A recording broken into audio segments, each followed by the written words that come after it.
হলো তাদেরকে কিভাবে তাদের মুখ বন্ধ করা হয়েছে সেই কথার জবাব দিতে হবে এবং সেগুলোর রিফ্লেকশন এই কমিটির মধ্যে থাকতে হবে এবং কিভাবে এই পুরো সিস্টেমটাকে সাজানো যায় নতুন ভাবে সেটা নিয়ে কথা বলতে হবে। এখানে আমি সেই রকম কোনো কথা দেখিনি, যে যার নিজের মতো করে কিছু দর্শনের কথা বলে গেছেন, এমন কিছু কথা বলেছেন যেটা কোনোটাই জনকল্যাণমুখী নয়। এখন যে কোনো আন্দোলন করা উচিত না, করতে হবে, কথা বলা যাবে না। উনি কিন্তু প্রথমে উল্লেখ করেছেন, এই কথাটা বলেছেন।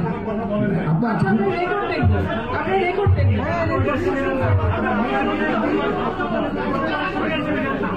আচ্ছা, আমরা একটু এক্সকিউজ মি আপা, কাইন্ডলি বলবেন, ইউল গেট দ্য চান্স again.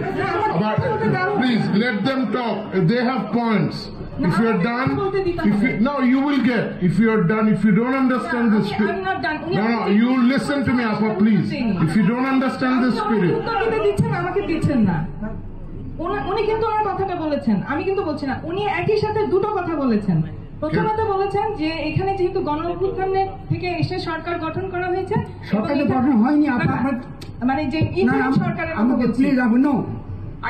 সরকার বসেছে দাঁড়ান, আমরা একটা সরকার পেয়েছি যেটা এখন ইনকমপ্লিট। আমি বুঝতে পারছি না যে এই কূটতর্ক করে আমরা আমি বলি ভাই একটু সেকেন্ড করেন, কারণ আমি কিন্তু জনগণের পক্ষে বসেছি, আমি আপনার পক্ষে। কিন্তু আপনি যেভাবে হাজির করছেন এটাকে আমিও মনে করছি আপনি যেভাবে হাজির করেছেন সেটাও ভুল ছিল।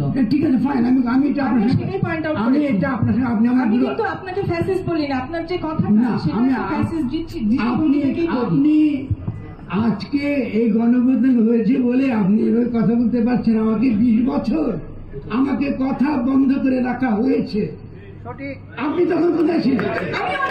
আপনি কোথায়? আপনি একটু বসেন please. Sir, you have a question.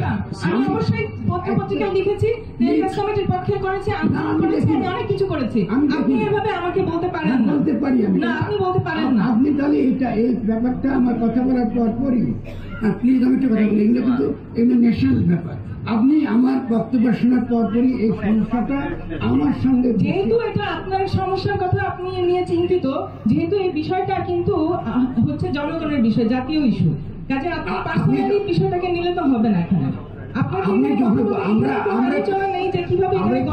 চর্চা করা যায় আরইবি এবং পিপিএস এর সম্পর্কের ভিতরে, কিভাবে গণতান্ত্রিক চর্চা করা যায় যাতে তারা একটা নিয়ম মাফিক তাদের ভয়েসটা রেজ করতে পারে, সেই মেকানিজম নেই, সেটাই আমি এখানে বলছি।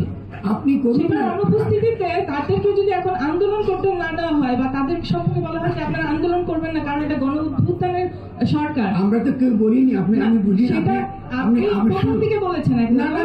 আপনি কেন এই কূটতর্কগুলো করছেন যার কোনো অর্থ নেই? প্লিজ আপনি এটা কেন করছেন? আমাদের কোনো অর্থ নেই। কারণ আপনি যে জায়গায় দাঁড়িয়ে আপনি যেখানে তাহলে আমাদের দ্বিতীয় যে আমাদের প্রস্তাবনা নিউ লিবারেল ইকোনমিক পলিসি